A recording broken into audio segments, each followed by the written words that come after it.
Hello students, today in geography we are going to study chapter number 6, Major Landforms of the Earth. In the previous chapter you have learned about the lithosphere, which is the solid uppermost layer of the earth. हमने पिछले chapter में क्या पढ़ा था? Lithosphere के बारे में, जो कि सबसे अर्थ की सबसे ऊपर की लेयर होती है और सॉलिड होती है. If you see the earth from the space, its surface looks plain. अगर हम स्पेस से देखेंगे तो अर्थ की सरफेस कैसे लगेगी? प्लेन, कि बिल्कुल प्लेन एरिया है. But in reality the earth has many ups and downs. These variations of the land surface are known as relief feature or the landforms of the earth. लेकिन reality में क्या है? अर्थ पे बहुत सारे अप्स एंड डाउन्स हैं, जिसको और ये वेरिएशंस जो लैंड सरफेस पे होते हैं उनको हम क्या कहते हैं? Landforms of the earth. There are varieties of landform on the earth's surface.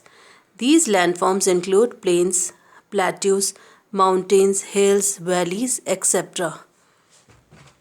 इन सारे लैंडफॉर्म्स में क्या इंक्लूडेड होता है? प्लेन्स होते हैं, जो प्लेन एरिया होता है, या प्लेट्यूज पहाड़ी मैदान, या माउंटेन्स होंगे, पहाड़ होंगे, वैलीज होंगी, हिल्स होंगे. These land features appears to be permanent, but in fact they are continuously undergoing changes. ऐसा लगता है कि ये जो फीचर्स हैं वो परमानेंट हैं, लेकिन एक्चुअली में क्या होता है, ये इसमें हर दिन ब दिन चेंजेस होते रहते हैं. These landforms are result of two process, internal process and external process. These processes are responsible for the changes occurring in the landforms. Some of these changes occur suddenly, while some are gradual. ये जो landform के changes में जो process होता है, ये दो parts में होता है. एक तो इंटरनल प्रोसेस और एक external process. Internal process means like जैसे आपके ज्वालामुखी वॉल्केनो हो, वो जब बर्स्ट आउट हो, या फिर इस तरह की चीज़ें. और एक्सटर्नल मतलब जैसे आपका बारिश आना, बारिश होना, पहाड़ पर बाढ़ आना, या फिर बहुत ज़्यादा गर्मी पड़ना, फिर एकदम बारिश पड़ना, और इन सब ये सारी प्रोसेस से लैंडफॉर्म्स में चेंजेस होते रहते हैं. Remarkably, the ground on which we stand is slowly moving. A continuous movement is taking place within the earth. Volcanic activities and earthquakes are the result of internal process. जो कि आपके जब volcanoes फटते हैं या भूकंप आता है, यह कौन से होते हैं लैंडफॉर्म्स में चेंजेस लाने के लिए? Internal process. They originate inside the earth and results in sudden formation of layer landscape like mountain, plateaus, plains, valleys, continents, hills, etc. The external process works on the earth's surface. Internal process अंदर से होगा, जबकि external process बाहर से earth surface पे effect डालता है. And they modify these landscape. The external forces are directly और indirectly affected by the sun energy. जो एक्सटर्नल फोर्सेस हैं वो डायरेक्टली या इनडायरेक्टली किससे इफेक्टेड होते हैं? सन की एनर्जी से, सूरज की एनर्जी से. The whole process of the modification of the landform by the external force is known as gradation, या कि श्रेणी क्रम. It consist of two process, degradation and aggradation.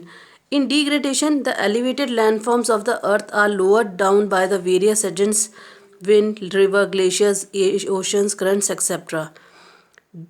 This process is also known as erosion. While in aggradation, the depression of the earth's surface is filled up. It is also known as deposition. Degradation means पतन होना, किसी चीज़ का ख़त्म होना. जैसे मान लो बारिश आई, वहाँ से मिट्टी बह के निकल गई, तो वो उसका उस जगह की मिट्टी का पतन हुआ. एग्रेडेशन मतलब जगह का उस जगह का भर जाना या भूमि की वृद्धि हो जाना. जैसे मान लो हम लोग कुछ देर पहले देखें कि एक जगह नाला है ना, और वहाँ पर पीछे से पानी आया और पानी के साथ खूब सारी मिट्टी पत्थर बहकर आए, वो कहाँ जमे, उस खड्डे में या उस नाले के अंदर जम गए, तो क्या हुआ, लैंड दूसरे लैंड के बराबर हो गया, तो वो क्या हो गई, उस जगह की भूमि की वृद्धि हो गई। The landforms on the Earth's surface can broadly be divided into three parts: mountain, plains, and plateaus. Mountains. Mountains are natural elevations of the Earth's surface. Mountains क्या है, नेचुरल एलिवेशंस है, मतलब ऊंचाई है किसी भी अर्थ सरफेस की. In other words, highly elevated lands which rise above the surrounding regions are known as mountains. वो ज़मीन या वो लैंड जो कि पहले से ही ऊंची है और उसकी सराउंडिंग जो रीजन्स हैं उससे काफ़ी उठी हुई है, उनको हम क्या कहते हैं, mountains. They are formed by the internal forces. Generally mountains have broad base and conical top. अगर हम देखेंगे पहाड़ कैसे होते हैं, नीचे से तो चौड़े होते हैं और ऊपर से तीखे होते हैं, कॉनिकल, कोन की शेप में उनका वो होता है. Generally, mountains have a broad base and conical top. On the mountains, temperature remains low as compared to the plains area. जो प्लेन्स एरिया है, जो जहाँ पर हम लोग रहते हैं, उसके कंपैरेटिव जो माउंटेन्स पे जो टेम्परेचर होता है वो हमेशा कम होता है. प्लेन्स एरिया में टेम्परेचर ज़्यादा होता है. Some mountains are even higher than the clouds. कुछ माउंटेन्स तो ऐसे हैं जो बादलों से भी ऊपर निकले हुए हैं.